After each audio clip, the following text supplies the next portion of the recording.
श्री गणेशाय नमो. श्री सरस्वते नमः.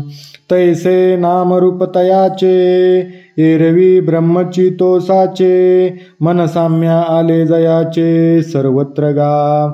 त्याप्रमाणे ज्याची सर्वत्र समदृष्टी झाली असा ज्ञानी पुरुष केवळ नामरूपाने निराळा दिसतो. वस्तुता तो परब्रह्मच असतो.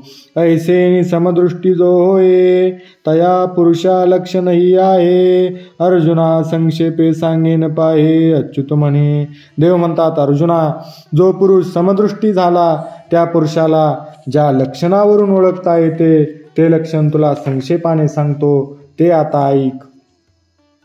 न प्रवृश्चेत प्रियं प्राप्य नोद्विजेत प्राप्य चाप्रियं. स्थिरबुद्धी रसमुड्डो ब्रह्मविद ब्रह्मणी स्थिता. ज्ञानोबा तुकाराम.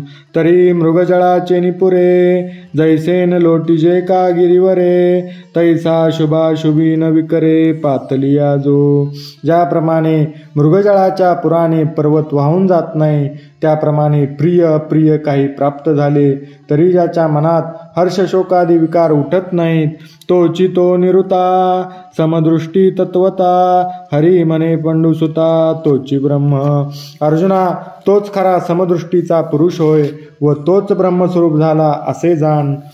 बाह्यस्पर्शेष्व सक्तात्मा विंदत्यात्मनि यत्सुखम. स ब्रह्मयोग युक्तात्मा सुखमक्षयमश्नुते. ज्ञानोबा तुकाराम. जया आपण पे सांडून कै इंद्रिय ग्रामावरी येण्याची नाही. तो विषय नसेवी हे काही विचित्र येत. जो आत्मस्वरूप सोडून कधी इंद्रियावर येत नाही तो विषयाचे सेवन करीत नाही यात काही आश्चर्य नाही. सहजे स्वसुखाचे नियापारे सुरवाडले नियंतरे. रचिला म्हणून बाहिरे पाऊल न घाली. आत्म्याच्या अमर्याद सुखाने त्याचे अंतःकरण भरून जाते म्हणून ते अंतःकरण बाहेर पाय ठेवित नाही. सांगे कुमुददळाचे निताटे जो जेविला चंद्रकिरणे चोकटे. तो चकोरू काही वाळवंटे चिंबित असे. अर्जुना, सांग बरे, जो चकोर पक्षी चंद्रविकाशी कमळाच्या दळाचे ताट करून चंद्रकिरणातील अमृतकणाचे भोजन करतो तो वाळवंटातील वाळूचे कण सेवन करील का. तैसे आत्मसुख उपाहिले जयासी आपण पेची फावले. तया विषयो सहजे सांडवले म्हणू काही. त्याप्रमाणे अमर्याद जे आत्मसुख ते ज्यांना आपल्या ठिकाणीच प्राप्त झाले त्यांना विषयाचा विसर पडतो हे काय सांगायला पाहिजे. एरवी तरी कौतुके विचारुनी पाहे पानिके. या विषयाचे निसुके जकविती कवन. साधारणतः या विषय सुखाने कोण फसले जातात याचा सहज कौतुकाने नीट विचार करून पहा. यही संस्पर्शजा भोक्ता दुःख योनय एवते. आद्यंतवंत कौंतेय न ते शूरमते बुधा. ज्ञानोबा तुकाराम. जी आपण पे नाही देखिले तेची इंद्रियार्थी रंजले. जैसे रंकुका आळू केले तुषा ते सेवी. ज्याप्रमाणे भुकेने व्याकुळ होणारा दरिद्री पुरुष धान्याचा कोंडाच आनंदाने खातो त्याप्रमाणे ज्यांनी आपले स्वरूप जाणले नाही तेच पुरुष या विषयांच्या सुखात आनंद मानतात. ना तरी मृगे तृषा पीडिते संभ्रमे विसरोनी जळाते. मग तोय बुद्धी बरडिते ठाकून येती. किंवा तहानेने व्याकुळ झालेले हरिण पाणी सोडून भ्रमाने बरड जमिनीवर भासणाऱ्या मृगजाळालाच पाणी समजून ते धावून येतात. तैसे आपण पे नाही दिटे जया ते स्वसुखाचे सदा खराटे. तया अशीची विषय हे गोमटे आवडती. त्याप्रमाणे ज्यांनी आपल्या आत्मस्वरूपाला जाणले नाही म्हणून ज्यांना आत्मसुखाचा सदाच दुष्काळ आहे त्यांनाच हे विषय सुंदर वाटतात व आवडतात. एरवी विषयी सुख आहे हे बोलण्याची सारिके नोहे. तरी विद्युत स्फुरणे कान पाहे जगा माझी. खरे पाहू जाता विषयात सुख आहे हे बोलणेच योग्य नाही. मग जगामध्ये लोकांनी विजेच्या चमकण्याने क्षणभर होणाऱ्या प्रकाशानेच व्यवहार का करू नये. सांगे वातवर्षात पुधरे ऐसे अभ्रच्छायाची जरी सरे.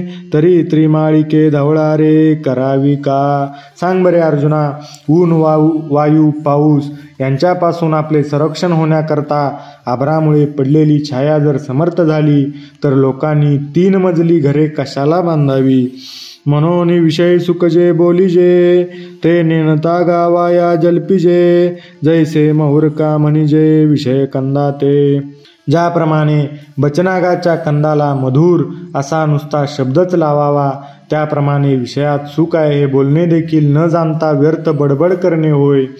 ना तरी भौमा नाम मंगळू रोहिणी ते म्हणती जळू. तैसा सुखप्रवादू बरळू विषयी कुहा.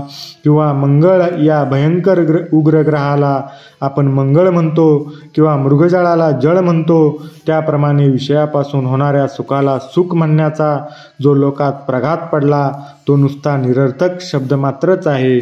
हे असो आगवी बोली सांगपा सर्पफणीची सावली. ते शीतल होईल केतुली मुशकाशी. अर्जुना, असो हे बोलणे, पण सांग बर, सर्पाने आपल्या फणेने उंदरावर केलेली सावली उंदराला कितीशी सुखकारक होईल. जैसा आमिष कवळू पांडवा मिनून सेवी तवची बरवा. तैसा विषय संगू आगवा निभ्रांत जाणे. ज्याप्रमाणे आकडीला लागलेला मांसाचा तुकडा जोपर्यंत मासा गिळत नाही तोपर्यंत तो सुखी असतो त्याप्रमाणे संपूर्ण विषयांचा संबंध आहे असे निसंशय जाण. हे विरक्ताची दिटी जै न्याहाळी जे किरटी. तै पांडुरोगाची पुष्टी सारिके दिसे. विरक्त पुरुषाच्या दृष्टीने या विषय सुखाकडे पाहिले असता हे विषय सुख पांडुरोगात होणाऱ्या अंगपुष्टीसारखेच वाटते. म्हणून विषय भोगी जे सुख ते साध्यंतची जाण दुःख. परी काय की जे मूर्ख न सेविता न सरे. म्हणून विषयभोगात जे सुख आहे ते सुख नसून संपूर्ण सुरुवातीपासून तर शेवटपर्यंत दुःखच आहे. पण मूर्खांना ते विषय सुख भोगल्या वाचून राहवत नाही. ते अंतरणे नती बापुडे म्हणून अगत्य सेवने घडे. सांगे पुयपंखीचे किडे काय चिळशी घेती. तो मूर्ख अविचारी लोक आत्मसुखात व विषय सुखात काय फरक आहे हे जाणत नाहीत म्हणून विषय सुखच त्यांना भोगावेसे वाटते. अर्जुना, सांग, पुवाच्या चिखलातील किड्यांना पुवाची किळस येते का.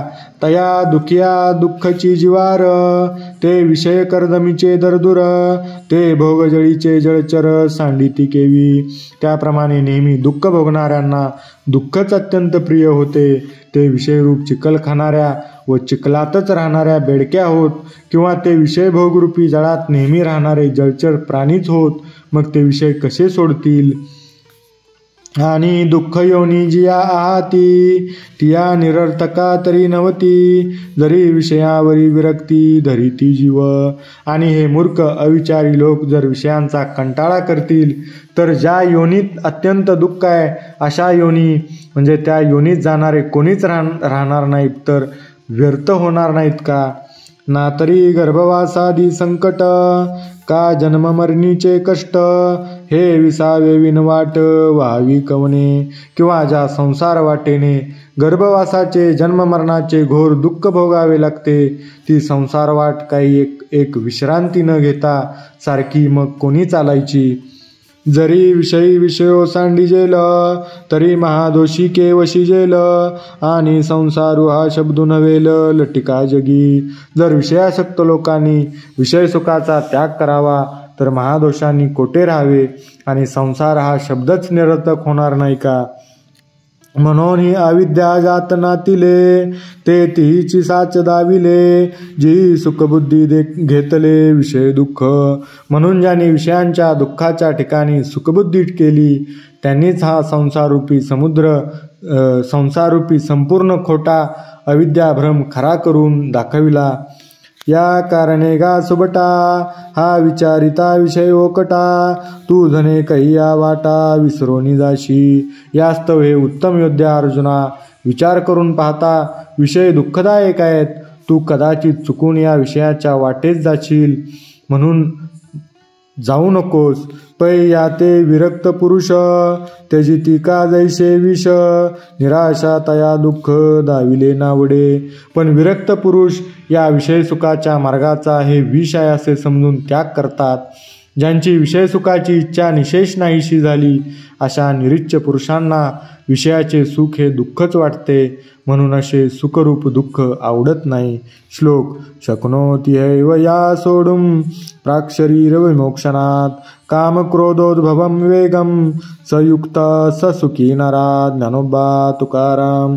ज्ञानियांच्या हनठाई यांची मातुही किरणाई देही देह बाहुजी स्ववश केले. ज्ञानी पुरुषांच्या ठिकाणी या विषयांची निश्चयाने मुळीच गोष्ट देखील नसते. त्यांना विषय भासत नाहीत असा त्याचा अर्थ आहे. त्यांनी देहात असूनच देहाचे विकार स्वाधीन करून घेतलेले असतात. जया ते बाह्याची भाष निजेची निशेष अंतरी सुख एकाथी. ज्यांना बाह्य पदार्थाचे मुळी ज्ञानच नसते व एक आत्मसुखच अंतकरणात भरलेले असते. परी ते वेगळेपणे भोगीजे जैसे पक्षी फळ चुंबिजे तैसे नव्हे ते तविसरीजे भोगितेपणही. ज्याप्रमाणे पक्षी फळाहून वेगळा राहून फळाचा स्वाद घेतो त्याप्रमाणे आपल्याला वेगळे ठेवून ज्ञानी पुरुष ते सुख भोगत नाही तर ते भोगतेपणही विसरले जाते. विषय सुखाच्या भोगात भोगता भोग्य भोग अशी जशी त्रिपुटी राहते तशी आत्मसुख भोगात राहत नाही. भोगी अवस्था एकी उटी ते अहंकाराचा चुळुलोटी मग सुखेशी घे आटी गाडेपणे. या आत्मसुखाच्या भोगात अशी काही सुखाची स्थिती असते की तिथं भोग झाला असता अहंकाराचा पडदाच राहत नाही आणि चित्त आत्मसुखाशी दृढ मिठी मारते, म्हणजे चित्त केवळ सुखस्वरूपच होते. तिये आलिंगन मेळी होय आपे आपकवळी ते तजळ जैसे जळी वेगळे न दिशे. चित्त व आत्मसुख यांच्या या आलिंगनात जाणीवरहित सहज ऐक्य होते व जळात जळ मिळाले असतात ते मग वेगळे दिसत नाही. त्याप्रमाणे ज्ञानी व आत्मा त्या सुखात वेगळे राहत नाहीत. का आकाशी वायू हारपे तेत दोन्ही हे भाषलोपे तैसे सुख चिवरे स्वरूपे सुरती तिये. किंवा आकाशात वायू लोपला गेला म्हणजे मग आकाश व वायू अशी दोनपणाची भाषाच राहत नाही. तसेच ज्ञानी व आत्मा यांचे ऐक्य झाले की त्या ऐक्यात ज्ञानी व आत्मा हे दोन्ही शब्द जाऊन एक सुखच उरते, म्हणजे शब्द मात्र देखील दोनपणे राहत नाही. ऐसी द्वैताची भाष जाय मग म्हणो जरी एक होय तरी तेत साक्षी कवनो आहे जाणते जे. अशा द्वैताची भाषा नाहीशी होते व मग ते दोघे एक झाले असे म्हणावे तर त्या ऐक्याची जाणीव ठेवणारा साक्षी तरी कोण राहतो. श्लोक. योंत सुकोंतरारात्मस्तस्तार ज्योतिरेव या स योगी ब्रह्मनिर्वाणं ब्रह्मभूतोऽधिगच्छति लभन्ते ब्रह्मनिर्वाणमृषया क्षीणकल्मषा छिन्नद्वेधा यतात्माना सर्वभूतहिते रता. ज्ञानोबा तुकाराम. म्हणून असो हे आगवे येतन बोलणे काय बोलावे ते खुनाची पावले स्वभावे आत्माराम. म्हणून अर्जुना हे सर्व असू दे, येथे जी स्थिती असते ती बोलताच येत नाही, मग कोणी काय बोलावे. आत्माराम झालेले पुरुष स्वभावताच या अनुभवाच्या खुणा जाणतात. जे ऐसेनी सुखे मातले आपण पाची आपण गुंतले ते मी जाणे निकळवतले सामरस्याचे. जे पुरुष अशा जाणीवरहित आत्मसुखाने मत्त झाले व केवळ आपणच होऊन राहिले ते पुरुष समरसतेच्या ओतलेल्या मूर्ती आहेत असे मी म्हणतो. ते आनंदाचे अनुकार सुखाचे अंकुर की महाबोधे विहार केले जैसे. ते ब्रह्मानंदाला आलेले अहंकार होत, ब्रह्मसुखाचे अंकुर होत किंवा पूर्ण आत्मज्ञानाने केलेली क्रीडा होय. ते विवेकाचे गाव की परब्रह्मीचे स्वभाव ना तरी अलंकारले अवयव ब्रह्मविद्येचे. ते विवेकाचे मूळ गाव होय किंवा त्यांची मूर्ती म्हणजे परब्रह्माचा स्वभावच म्हणता येतो, अथवा त्यांना ब्रह्मविद्येचे अलंकाराने भूषित केलेले अवयव म्हणता येईल. ते सत्वाचे सात्विक की चैतन्याचे आंगिक हे बहु असो एक एक वाणी शिकाई. ते ज्ञानी पुरुष सत्वाचेही शुद्ध सत्व होत किंवा ते चैतन्याचे अवयव होत हे वर्णन ऐकून श्री गुरु निवृत्तीनाथ म्हणतात हे असू दे, हे एक एक आता किती वर्णन करशील. तू संत स्तवनी रतशी, तरी कथेची सेन करीशी. की निराळी बोल दे कशी सनागर. तू संताचे स्तवन करताना त्यात इतका रंगून जातोस की तू श्रीकृष्णार्जुनाचा संवाद सांगत आहेस हेही तुला भान राहत नाही आणि निर्गुण स्वरूपाचे सुंदर गोड शब्दांनी वर्णन करतोस. परी तो रसातिशयो मुकुळी, मग ग्रंथार्थ दीपू उजळी. करी साधु हृदय रावळी मंगळ उखा. पण आता रसाचा पूर आवरता घे व ग्रंथाचा अर्थरूप दिवा लाव आणि श्रवण करणाऱ्या संतांच्या हृदय मंदिरात आत्मकल्याणाचा प्रातःकाळ होऊ दे. ऐसा श्री गुरुचा वाईला, निवृत्तीदासाशी पातला. मग तो म्हणे श्रीकृष्ण बोलिला, तेची ऐका. याप्रमाणे श्री गुरु निवृत्तीनाथांचा ऐकण्याचा उल्हास पाहून श्री निवृत्तीनाथांचे दास श्री ज्ञानेश्वर महाराज यांनाही तसाच उल्हास प्राप्त झाला. मग ज्ञानेश्वर महाराज म्हणाले की आता श्रीकृष्ण भगवान काय बोलले ते ऐका. अर्जुना अनंत सुखाच्या डोही, एक सरा तळूची घेतला जी. मग स्थिरावुनी तेही तेची झाले. अर्जुना, अत्यंत अमर्याद व खोल आत्मसुखाच्या डोहात ज्यांनी एकदम एकसारखा तळच गाठला व तेथेच कायमचे स्थिर झाले व तद्रूप बनले. अथवा आत्मप्रकाशे चोखे, जो आपण पेची विश्व देखे. तो देहेची परब्रह्म सुखे मानू येईल. किंवा जो स्पष्ट आत्मप्रकाशाने सर्व विश्वच आत्मस्वरूप पाहतो तो देहासहज सुखाने परब्रह्मरूप झाला असे मानता येईल. जे साचोकारे परम, नाते अक्षर निश्चिम. जिये गावीचे निष्काम अधिकारिये. जी परब्रह्मस्थिती अत्यंत सत्यरूप आहे किंवा जी निश्चिम अविनाश आहे, ज्यांच्या मनातून विषयसुखाची कामना निशेष निघून गेली, असे पुरुषच ज्या ब्रह्मस्थितीचे अधिकारी असतात. जे महर्षी वाढले, विरक्ता भागा फिटले. जे निसंशया पिकले निरंतर.